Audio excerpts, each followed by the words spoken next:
Hello everyone, welcome back to the next video, next part of mole concept. ठीक है, part number 6 I guess, जिसमें मैं density से related कुछ चीज़ें पढ़ाऊँगी. जो हमने लास्ट पार्ट देखा था दैट वाज POAC है ना, प्रिंसिपल ऑफ एटम कंजर्वेशन. तो प्रिंसिपल ऑफ एटम कंजर्वेशन के अंदर हम लोगों ने कुछ क्वेश्चंस भी किए थे. और वैसे तो ये डेंसिटी रिलेटेड ये वाला जो वीडियो है वो मैं आपको कल ही देना चाह रही थी, बट वो हो नहीं पाया है ना, तो फिर इसीलिए उसको आज फटाफट से शुरू कर लेते हैं. अच्छा, ये जो डेंसिटीज़ वाली बात है, यहाँ पर मोल बेसिकली नहीं आने वाला, बट मोल के बहुत सारे क्वेश्चंस, ठीक है, मोल के बहुत सारे क्वेश्चंस के अंदर ये वाली चीज़ आती है. ठीक है, मोल के बहुत सारे क्वेश्चंस होते हैं जो कि इस पार्ट पे डिपेंडेंट होते हैं. ये वाली चीज़ कहीं ना कहीं यूज़ होती है. जैसे मैंने आप लोगों को बताया कि मोल को हम लोगों ने केमिकल रिएक्शंस में लगाया था, तो हमने POAC और हमने लिमिटिंग रिएजेंट और वो सारी कॉन्सेप्ट्स देखी थी. ठीक है, उसके बाद हम लोगों ने क्या किया था कि हम लोगों ने क्या कहते हैं, मोल को मैं सॉल्यूशंस पे भी लगाने वाली थी. ठीक है, मोल को सॉल्यूशंस पे लगाने वाली थी, यानी क्या, तो मैं आप लोगों को एक्चुअली कॉन्सेंट्रेशन वगैरह सिखाना चाह रही थी, जो कि मैं उसका वीडियो अभी बनाना चाह रही थी, यानी ये वाले वीडियो से पहले मैं वो बनाना चाह रही थी. बट उसके क्वेश्चंस जब हम थोड़े अच्छे लेवल पर जाते हैं है ना, सॉल्यूशंस को जब हम मोल के साथ लगा के कुछ अच्छे क्वेश्चंस बनाते हैं, तो एक्चुअली डेंसिटी बहुत सारी जगह पर आ जाती है. गैस की डेंसिटी और लिक्विड की डेंसिटी, बहुत सारी जगह पर ऐसा होता है कि जहाँ पे डेंसिटी वाले इस कॉन्सेप्ट का यूज़ होता है. तो मैंने ये सोचा कि क्यों ना पहले एक वीडियो इस कॉन्सेप्ट पे बना लिया जाए और उसके बाद फिर कॉन्सेंट्रेशन वाली चीज़ों को बताया जाए. ठीक है, तो फटाफट से स्टार्ट कर लेते हैं कॉन्सेप्ट रिलेटेड टू डेंसिटीज़. ठीक है, देखो स्टार्ट करते हैं. यहाँ पे अगर मैं बात करूँ बच्चों डेंसिटी की, तो डेंसिटी क्या होती है, आप सभी जानते हैं कि डेंसिटी का मतलब होता है मास बाय वॉल्यूम. बेसिकली यहाँ पर हम दो प्रकार की डेंसिटी से डील करने वाले हैं. ठीक है, किससे डील करने वाले हैं, दो प्रकार की डेंसिटी से विल बी डीलिंग हेयर. ठीक है, कौन सी दो प्रकार की डेंसिटीज़, तो देखो ज़रा, दो प्रकार की डेंसिटी, एक होने वाली है एब्सोल्यूट डेंसिटी मेरे बच्चों, एक होने वाली है एब्सोल्यूट डेंसिटी और दूसरी होने वाली है relative density. Absolute density and relative density. अच्छा, ये जो एब्सोल्यूट डेंसिटी है ये क्या चीज़ है, रिलेटिव डेंसिटी क्या चीज़ है. कोई भी सब्सटेंस आप ले लो, कोई भी चीज़, ठीक है, उसके लिए मैं ये दोनों प्रकार की डेंसिटीज़ को काउंट कर सकती हूँ. या तो उसकी डेंसिटी मैं एब्सोल्यूट डेंसिटी के टर्म्स में काउंट कर सकती हूँ, या तो मैं रिलेटिव डेंसिटी के टर्म्स में भी काउंट कर सकती हूँ. क्या होती है ये एब्सोल्यूट और क्या होती है रिलेटिव. ठीक है, देखो, तो सबसे पहले बात कर लेते हैं एब्सोल्यूट डेंसिटी की. अच्छा, उसमें भी अब ये लिक्विड के लिए अलग होती है, सॉलिड के लिए अलग, गैसेस के लिए अलग होती है. ठीक है, सॉलिड लिक्विड के लिए एक जैसी चलती है चीज़ें, गैसेस के लिए एंटायरली डिफरेंट चलती हैं. तो हम सबसे पहले बात कर लेते हैं सॉलिड्स के लिए और लिक्विड्स के लिए, कि सॉलिड्स और लिक्विड्स के लिए डेंसिटीज़ कैसे देखी जाती है. तो फटाफट से देखते हैं केस 1, जिसमें हम पहले बात करने वाले हैं for solids and liquids. Solids और लिक्विड्स की बात करेंगे. ठीक है, तो जब हम सॉलिड्स और लिक्विड्स की बात करेंगे तो उसमें भी मैंने तुम्हें बताया कि सॉलिड की डेंसिटी देखो या लिक्विड की देखो या गैस की देखो, दो प्रकार की डेंसिटीज़ पे बात करेंगे, एक एब्सोल्यूट और दूसरी होगी रिलेटिव. ठीक है, तो सॉलिड्स एंड लिक्विड्स के लिए हम लोग सबसे पहले बात कर लेते हैं उनकी एब्सोल्यूट डेंसिटी के बारे में, कि सॉलिड्स और लिक्विड्स की एब्सोल्यूट डेंसिटी क्या होगी. तो भाई देखो, किसी भी सब्सटेंस की मैं अगर एब्सोल्यूट डेंसिटी देखने जा रही हूँ, किसी भी सब्सटेंस की मैं अगर एब्सोल्यूट डेंसिटी देखने जा रही हूँ, तो वो होता है उस सब्सटेंस का मास, उस खुद की उस चीज़ का मास डिवाइडेड बाय उसका खुद का वॉल्यूम. ठीक है, समझ रहे हो, उस सब्सटेंस का मास डिवाइडेड बाय उसका खुद का वॉल्यूम. तो बेसिकली किसी भी सब्सटेंस की डेंसिटी क्या कहलाती है बच्चों, तो किसी भी सब्सटेंस की डेंसिटी कहलाती है उसका खुद का मास डिवाइडेड बाय उसका खुद का वॉल्यूम. ठीक है, यूनिट अगर आप देखेंगे तो फिर यूनिट आप इसकी ले सकते हैं, यूनिट आप इसकी ले सकते हैं, यूनिट आप ले सकते हैं, मास ले सकते हैं केजी में, नीचे वॉल्यूम ले सकते हैं लीटर में, या फिर ग्राम में ले सकते हो, नीचे ml में वॉल्यूम ले सकते हो, जो भी है. ठीक है, तो इस तरीके से आप इसकी यूनिट जो है ले सकते हैं आपके अकॉर्डिंगली, है ना. तो ये हो गई एब्सोल्यूट डेंसिटी, सब्सटेंस की खुद की डेंसिटी, सब्सटेंस का खुद का मास बाई सब्सटेंस का खुद का वॉल्यूम। ठीक है, अब बात करते हैं what about relative density. Relative density क्या चीज़ होती है? तो अगर मैं रिलेटिव डेंसिटी की बात करूं तो देखो यहाँ पर मुझे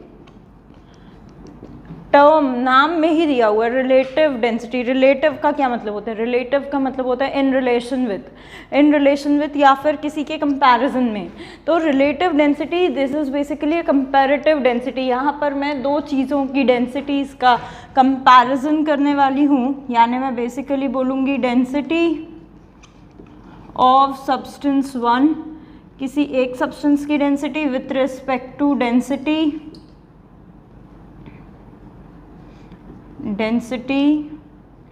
ऑफ सब्सटेंस टू, किसी दूसरे वाले सब्सटेंस के रिस्पेक्ट में, यानी सब्सटेंस टू के रिस्पेक्ट में सब्सटेंस वन की डेंसिटी देख रहे हैं हम। ठीक है, उसे हम कहते हैं रिलेटिव डेंसिटी। सब्सटेंस वन कुछ भी हो सकता है, सब्सटेंस टू कुछ भी हो सकता है। जब हम दोनों की डेंसिटीज़ का रेशो ले रहे हैं तो वो हो जाएगी रिलेटिव डेंसिटी। सब्सटेंस वन की relative density with respect to substance two. ठीक है, तो इस तरीके से जब भी हम दो चीज़ों की डेंसिटीज़ का रेशो ले रहे हैं तो we will be calling it as relative density. अब सॉलिड्स और लिक्विड्स के लिए, ठीक है, सॉलिड्स और लिक्विड्स के लिए इसी रिलेटिव डेंसिटी को एक स्पेशल टर्म से डिनोट किया जाता है which is called specific gravity. ठीक है, सुना होगा या नहीं सुना है तो आगे क्वेश्चंस में बहुत फ्रीक्वेंटली हम यूज़ करेंगे स्पेसिफिक ग्रेविटी। देखो क्या चीज़ होती है स्पेसिफिक ग्रेविटी, बताती हूँ। यहाँ पे लिख देते हैं हम कि भाई फॉर सॉलिड्स एंड लिक्विड्स, अगर मैं सॉलिड्स एंड लिक्विड्स के लिए बोलूँ तो रिलेटिव डेंसिटी, ठीक है, is also called, relative density को ही मैं ज़्यादा नीचे नहीं जाते हम यहाँ लिखते हो, देखो, is also called specific gravity. ठीक है, हम इसी को स्पेसिफिक ग्रेविटी कहते हैं। किसको? रिलेटिव डेंसिटी को ही स्पेसिफिक ग्रेविटी कहते हैं। किसके लिए? सॉलिड्स एंड लिक्विड्स के लिए। ठीक है, पर हर केस में नहीं कहते। कब कहते हैं पता है? When substance two is water, जब सब्सटेंस टू पानी है।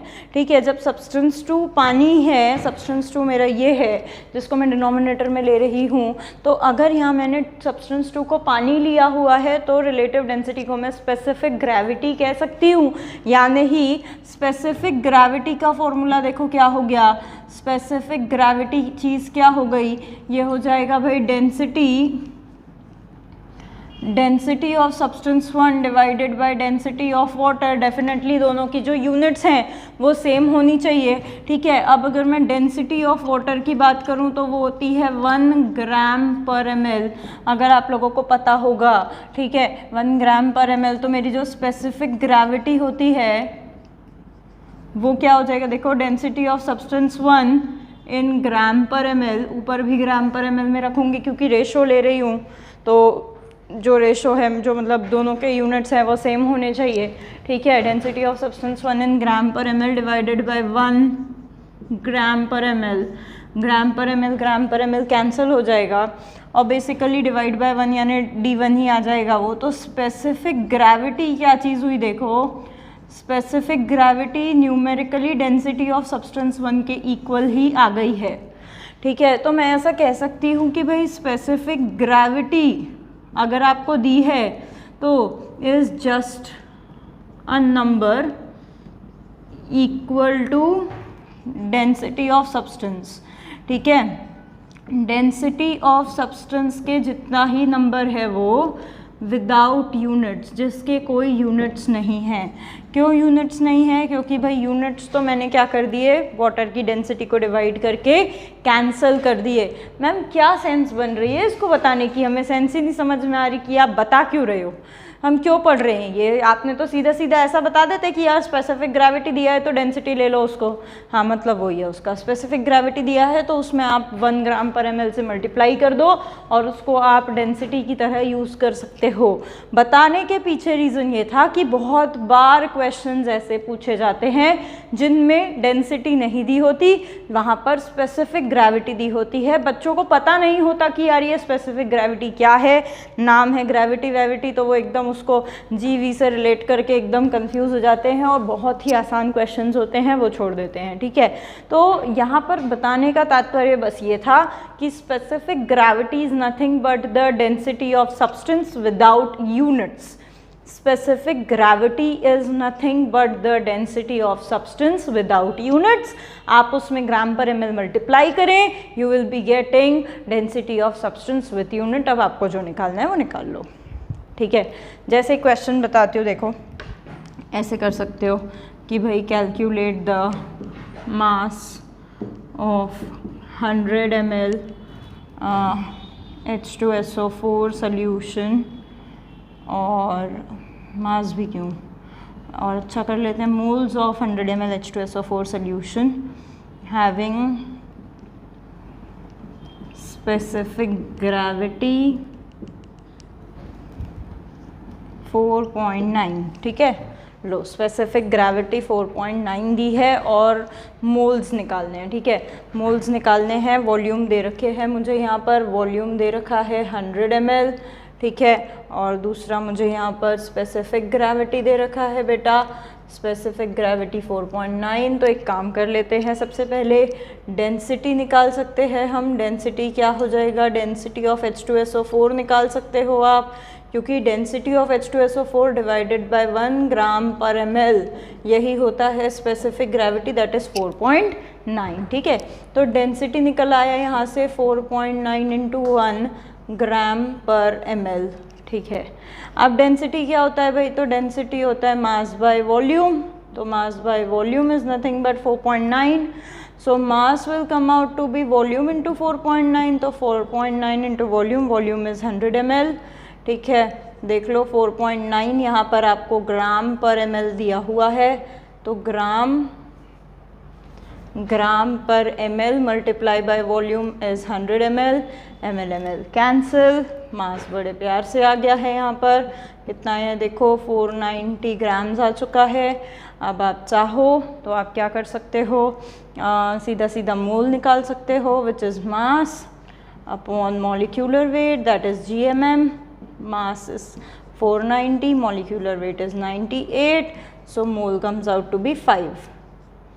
ठीक है, इस तरीके से क्वेश्चंस कर सकते हैं, इस तरीके से आप लोग क्वेश्चंस कर सकते हो। ठीक है, इस तरीके से जब क्वेश्चंस करोगे तो बहुत ही अच्छे से चीज़ें बन जाएगी। ऐसे ही, यानी ये बताने का तात्पर्य ये था कि जब भी आपको डेंसिटी ऑफ सब्सटेंस देना होता है तो लोग आपको क्या दे देते हैं, स्पेसिफिक ग्रेविटी दे देते हैं, और आप लोग हो जाते हो कंफ्यूज कि यार ये क्या चीज़ दी हुई है। बट एक्चुअली स्पेसिफिक ग्रेविटी को जब आप ग्राम पर ml से मल्टीप्लाई कर देते हो तो वो आपको क्या देता है, वो आपको देता है बेटा, क्या दे रहा है, डेंसिटी ऑफ सब्सटेंस। बट ये स्पेसिफिक ग्रेविटी किसके लिए होती है, सॉलिड्स एंड लिक्विड्स के लिए। ठीक है, फिर गैसेस के लिए क्या होता है, तो देखते हैं, फटाफट से इसको मिटाते हैं और फिर देखते हैं कि गैसेस के लिए क्या होता है। ठीक है, तब तक टाइम वेस्ट ना हो इसीलिए मैं इसे कर देती हूँ पॉज। तो अब देख लेते हैं फटाफट। ठीक है, गैसेस के लिए क्या होगा, सॉलिड्स एंड लिक्विड्स के लिए तो मैंने बता ही दिया है तुम्हें, absolute density mass by volume as everyone knows, और relative density is called what, specific gravity. ठीक है, तो फटाफट बात कर लेते हैं गैसेस की कि भाई गैसेस की डेंसिटीज़ कैसे देखेंगे। तो देखो, जैसे सॉलिड्स और लिक्विड्स के लिए हमने डेंसिटी की दो बातें की, डेंसिटी के बारे में दो कैटेगरीज डिफाइन की, कौन कौन सी, एब्सोल्यूट डेंसिटी यानी उसकी खुद की डेंसिटी, और रिलेटिव डेंसिटी यानी density with respect to something. ठीक है, तो वैसे ही सेम चीज़ होने वाली है किसके लिए, गैसेस के लिए भी। गैसेस के लिए भी दो टाइप की डेंसिटीज़ डिफाइन होगी, एब्सोल्यूट एंड रिलेटिव। ठीक है, तो अब गैसेस के लिए भी अगर मैं एब्सोल्यूट डेंसिटी की बात करूं तो गैसेस के लिए भी एब्सोल्यूट डेंसिटी यानी वही होगा गैसेस का मास ऑफ गैस अब एक्चुअली यहाँ पर गैस की क्वांटिटी डिफाइन करनी पड़ेगी, कितनी गैस, ठीक है, कितनी गैस, 1 मोल गैस, 2 मोल, 10 मोल, कितनी गैस की डेंसिटी डिफाइन कर रही हूँ मैं। तो यहाँ पर मुझे गैसेस की क्वांटिटी डिफाइन करनी पड़ेगी, तो मैं यहाँ पर डिफाइन कर रही हूँ 1 मोल गैस, ठीक है। तो मैं यहाँ पे कह सकती हूँ mass of 1 mole gas upon volume of 1 mole gas, ठीक है। 1 मोल गैस का mass divided by 1 mole gas का वॉल्यूम, वही होगी उसकी एब्सोल्यूट डेंसिटी। अच्छा, अब 1 मोल गैस का मास यानी क्या होगा, 1 मोल गैस का मास यानी उसका मोलर मास, मोलर मास यानी उसका GMM, ठीक है। तो मैं उसको ऐसा भी लिख सकती हूँ कि भाई absolute density can also be written as, absolute density can also be written as molar mass by molar volume, ऐसा भी लिखा जा सकता है एब्सोल्यूट डेंसिटी, ठीक है, ऐसा भी लिखा जा सकता है molar mass by molar volume, ठीक है। अब अगर बात करूं व्हाट इज़ रिलेटिव डेंसिटी, तो अभी बताया था कि भाई रिलेटिव डेंसिटी क्या होगी, तो रिलेटिव डेंसिटी होती है डेंसिटी ऑफ गैस 1, किसी गैस 1 की डेंसिटी डिवाइडेड बाय किसी गैस 2 की डेंसिटी पर। अगर आपको PV इक्वल टू nRT याद है, ठीक है, अगर आपको PV इक्वल टू nRT याद है तो देखो ज़रा मैं एक चीज़ बताऊं, PV इक्वल टू n को मैं लिख सकती हूँ mass by GMM into RT, ठीक है। तो ये P GMM को यहाँ ले आई, मास बाय वॉल्यूम RT, तो P into GMM mass by volume is density into RT। तो देखो डेंसिटी क्या हो रहा है यहाँ पर, हो रहा है P into GMM upon RT, यानी कि डेंसिटी डिपेंड कर रहा है प्रेशर पे डायरेक्टली और टेम्परेचर पे इन्वर्सली। देखो समझ पा रहे हो कि नहीं, density is dependent on pressure and temperature, ठीक है। तो डेंसिटीज़ का मतलब ये है कि गैस की डेंसिटी बच्चों वेरी कर जाएगी अगर टेम्परेचर प्रेशर अलग अलग होंगे तो, ठीक है। तो यहाँ पर मैं 2 गैसेस लेने वाली हूँ क्योंकि रिलेटिव डेंसिटी है, ठीक है, रिलेटिव डेंसिटी है तो गैस 1 बाय गैस 2, ठीक है। पर दोनों गैसेस सेम टेम्परेचर प्रेशर पे होने चाहिए, keep this thing in mind. ऐसा नहीं होना चाहिए कि एक गैस जो है वो किसी और हलते भलते टेम्परेचर पे है, दूसरी गैस किसी और टेम्परेचर प्रेशर पे है, नहीं, this could not be the thing, ये नहीं होना चाहिए।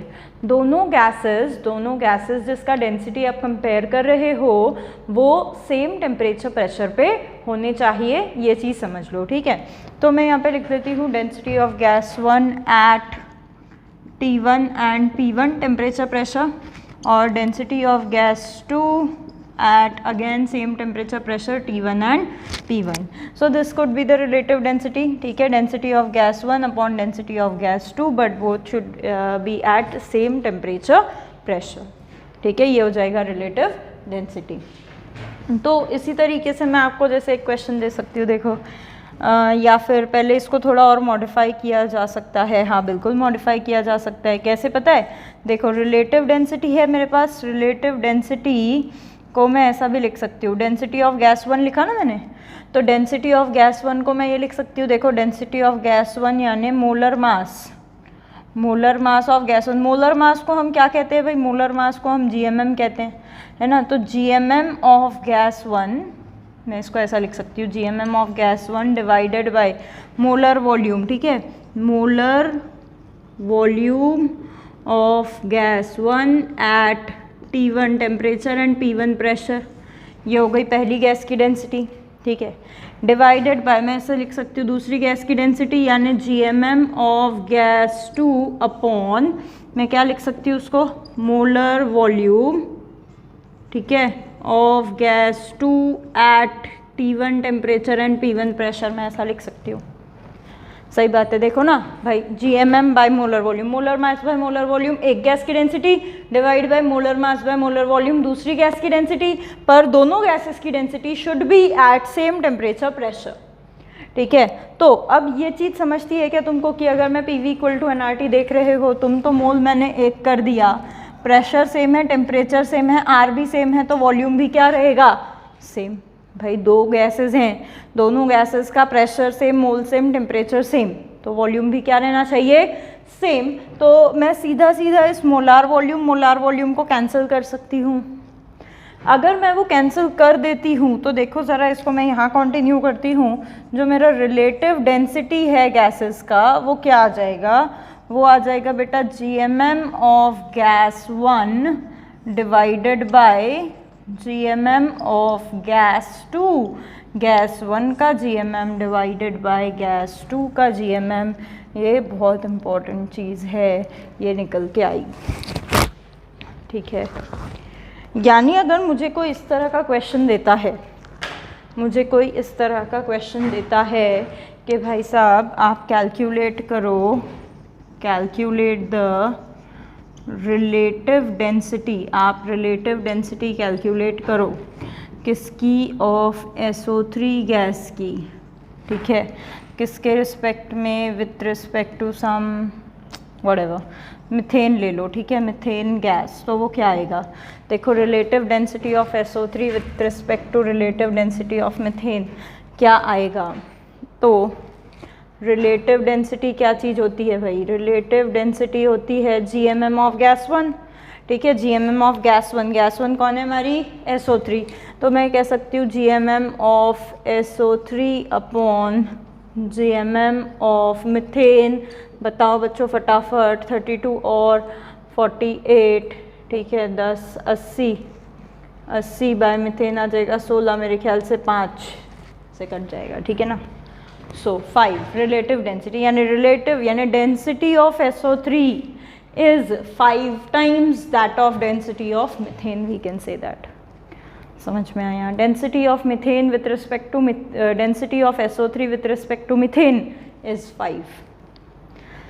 अच्छा, जैसे हमने सॉलिड्स और लिक्विड्स के लिए, जैसे हमने सॉलिड्स और लिक्विड्स के लिए रिलेटिव डेंसिटी के लिए एक स्पेशल शब्द बोला था, स्पेसिफिक ग्रेविटी, वैसी ही कुछ चीज़ हम यहाँ गैस के लिए भी करते हैं, ठीक है। इसके लिए भी एक स्पेशल टर्म यूज़ होती है। क्वेश्चन जब आप मोल के लगा रहे होंगे शीट में तो बहुत बार ये टर्म आप लोगों को आई होगी, ठीक है, बहुत बार आई होगी। And the term is vapour density, ठीक है, वेपर डेंसिटी। तो vapour density is nothing but relative density, जैसे वहाँ specific gravity is nothing but relative density, वैसे ही गैसेस के लिए भी vapour density is nothing but relative density. पर जब हम स्पेसिफिक ग्रेविटी बोलते हैं तब हम नीचे वाले सब्सटेंस को फिक्स कर देते हैं कि पानी के रिस्पेक्ट में ही डेंसिटी देखी जाएगी सॉलिड लिक्विड की। जब पानी के रिस्पेक्ट में देखी जाएगी तभी वो कहलाएगी, क्या कहलाएगी, हमारी स्पेसिफिक ग्रेविटी। वैसे ही यहाँ हमने सब्सटेंस 2 फिक्स कर दिया है कि जब सब्सटेंस 2 मेरा हाइड्रोजन गैस होगा और जब मैं किसी भी गैस की डेंसिटी हाइड्रोजन गैस के रिस्पेक्ट में देखूंगी तब मैं रिलेटिव डेंसिटी को वेपर डेंसिटी कहूंगी। जब मैं किसी भी गैस की डेंसिटी, क्या कह रही हूँ, समझ में आ रहा है क्या कुछ, कि जब मैं किसी भी गैस की डेंसिटी हाइड्रोजन गैस के रिस्पेक्ट में देखूंगी सिर्फ तभी मैं रिलेटिव डेंसिटी को क्या कहूंगी, वेपर डेंसिटी, ठीक है। तो मैं यहाँ पे कह सकती हूँ, लिख देती हूँ उसको फटाफट कि भाई relative density is also called, क्या कहते हैं उसको, वेपर डेंसिटी भी कहते हैं उसको, ठीक है। When gas 2 is hydrogen gas, जब गैस 2 हाइड्रोजन होता है तो मैं ऐसा कह सकती हूँ vapour density is GMM of gas 1 upon GMM of hydrogen gas. जब गैस 1 अपॉन हाइड्रोजन गैस की GMM होती है तब मैं वेपर डेंसिटी उसको कहती हूँ, ठीक है। अगेन दोनों GMMs है, vapour density will be a number without any units, ठीक है। तो ऐसे बहुत सारे क्वेश्चंस होते हैं जहाँ पर ना हमें वेपर डेंसिटी दी होती है बट हमें ये समझता ही नहीं कि हमें ये क्यों दिया हुआ है। तो हम समझ लें कि vapour density is GMM of gas 1 divided by GMM of hydrogen gas. So vapour density हम ऐसा भी लिख सकते हैं, vapour density is nothing but GMM यानी मोलर मास ऑफ गैस, किसी भी गैस का, divided by 2, GMM by 2 is nothing but vapour density, ठीक है बच्चों, देखो ज़रा GMM/2 is nothing but the vapour density. ठीक है, इसको लेकर के कुछ अच्छे क्वेश्चंस हम कर सकते हैं। देखो आई होप तुम लोगों ने लिख लिया होगा। ठीक है, मैं फटाफट से इसको मिटाती हूँ और यहाँ पे क्वेश्चन लिखती हूँ, जल्दी से इसे लिख लो, फटाफट से मिटा देती हूँ।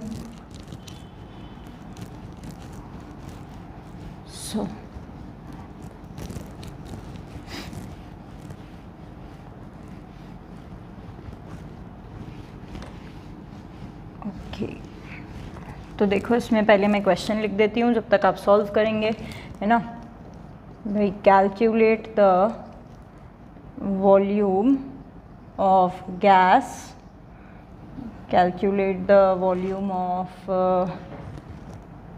Gas, volume of 54 gram ammonia gas, ठीक है ना, एट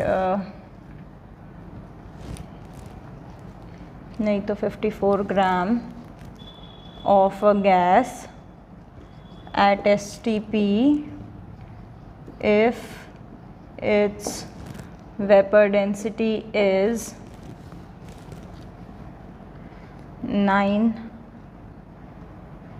8.5। ठीक है, चलो फटाफट से, वेपर डेंसिटी दिया हुआ है, वेपर डेंसिटी दिया हुआ है, वॉल्यूम निकालना है, मास दिया हुआ है, जल्दी जल्दी से कर लो उस क्वेश्चन को, उसके बाद मैं आगे बढ़ती हूँ। जब तक आप लोग इस क्वेश्चन को सॉल्व कर रहे हैं फटाफट से, जब तक मैं इसे इरेज कर रही हूँ, क्वेश्चंस के आंसर्स को कमेंट करें जल्दी से। चलो क्या दिया हुआ है भाई, वेपर डेंसिटी दिया हुआ है, वेपर डेंसिटी मल्टीप्लाई बाय 2 तो मेरा आ जाएगा GMM।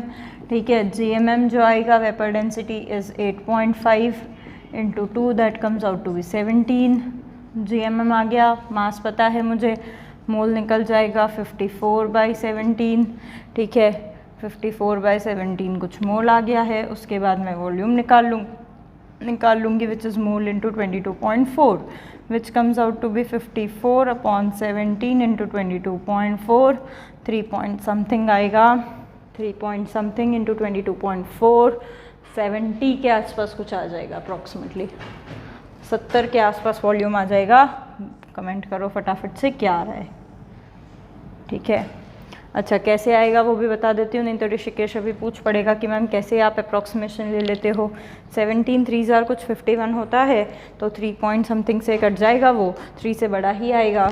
22 को 3 से मल्टीप्लाई कर लोगे तो एक्चुअली 3 जार 68 पॉइंट समथिंग आ जाता है वॉल्यूम, बट 3 से बड़ा आएगा तो 68 पॉइंट समथिंग से बड़ा आएगा, 70 के आसपास आ जाएगा। ठीक है, तो इस तरीके से कुछ बन पड़ेगा, है ना।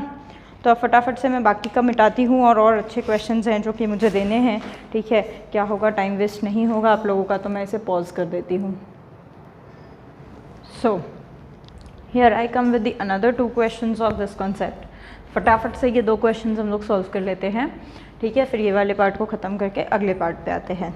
देख लो, वेपर डेंसिटी से रिलेटेड 2 क्वेश्चंस हैं। क्या दिया हुआ है देखेंगे, calculate the vapour density of a gas if 5.4 litre. Okay, volume दिया हुआ है 10 TP, कितना दिया हुआ है 5.4 लीटर दिया हुआ है, तो इससे सीधा सीधा मोल निकल आएगा बेटा। 5.4 डिवाइडेड बाई 22.4 के आसपास कुछ 1/4 अप्रॉक्सीमेटली आ जाता है। ठीक है, अप्रॉक्सीमेटली देख लेना, आसपास 1/4 आएगा। और मुझे अब दिया हुआ है मास, है ना, मोल भी पता है, मास भी पता है। What I can calculate is, mass पता है मुझे, तो mole equal to mass by molecular weight that is GMM। ठीक है, mole is 1/4, mass is 16 gram divided by GMM। So GMM will come out to be 16 4 और 64। मुझे निकालनी थी वेपर डेंसिटी। वेपर डेंसिटी क्या होता है बेटा, वेपर डेंसिटी होता है GMM/2 that is 64/2 that is 32। Vapour density is 32। ठीक है, बहुत ही सिंपल सा क्वेश्चन, एकदम ही लल्लू सा। और चलते हैं अब इसी तरह के क्वेश्चंस, बट आपको शीट में मिले होंगे डेफिनेटली, और आपसे बने नहीं होंगे क्योंकि आपको पता नहीं होगा वेपर डेंसिटी चीज़ क्या होती है। ठीक है, अब अगले क्वेश्चन पे बात करते हैं। देखो, कैलकुलेट द वॉल्यूम, वॉल्यूम निकालना है मुझे ओके, अब की बार वॉल्यूम निकालना है।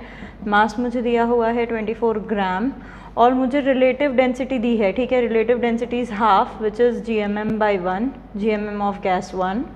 तो GMM of gas 1 with respect to उन्होंने O2 दिया हुआ है, तो GMM of O2, GMM of gas 1 divided by GMM of O2। तो हाफ ऑफ यहाँ से आ जाएगा GMM डिवाइडेड बाई O2 का GMM होता है 32, 2 1 ज़ा 16 ज़ा, सो GMM इज़ नथिंग बट 16, ठीक है। GMM निकल आया मेरे पास। मास भी है तो मैं वॉल्यूम निकाल लूँगी, ठीक है। मोल निकाल लूँगी सबसे पहले विच is mass by GMM। Mass is 24/16, 8 2 ज़ा 8 3 ज़ा, मोल आ जाएगा 3/2।